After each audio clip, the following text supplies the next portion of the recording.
ദാ ചായ. ഡിസ്റ്റർബ് ചെയ്യരുത്. കമ്പനിയുടെ പുതിയ ആയുർവേദ ഉൽപ്പന്നമായ പാഷാണഭൂഷണ കസ്തൂരിയുടെ മാർക്കറ്റിങ്ങിനെ കുറിച്ച് ഞാൻ ഗഹനമായി പഠിച്ചുകൊണ്ടിരിക്കുകയാണ്. പാഷാണഭൂഷണോ? ആ, ചിലന്തി, തേൾ, പഴുതാര എന്നീ ജന്തുക്കൾ കടിച്ച വിഷം ഉള്ളിൽ ചെന്നു എന്ന് സംശയിക്കുന്നുണ്ടോ? ഉണ്ടെങ്കിൽ ഒരു ഗ്ലാസ് ചൂടുവെള്ളത്തിൽ 1 ടേബിൾ സ്പൂൺ പാഷാണഭൂഷണ കസ്തൂരി കലക്കി കുടിക്കുക. ശുഭം. ഞാനിപ്പോ തിരക്കിലാണ്. പോ.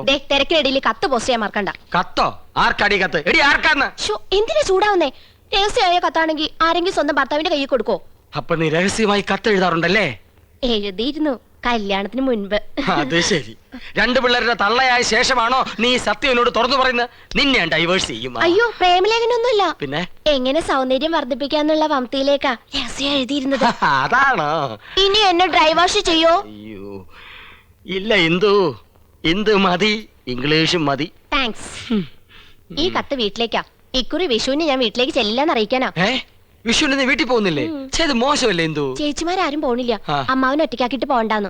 കഴിഞ്ഞ ഓണത്തിന് നീ പോയില്ല. ഈ വിഷുവിനെങ്കിലും ഒന്ന് പോയി കിട്ടുന്ന വിചാരിച്ചേ. ആഹാ, അപ്പൊ ഞാൻ പോയി കിട്ടണല്ലേ?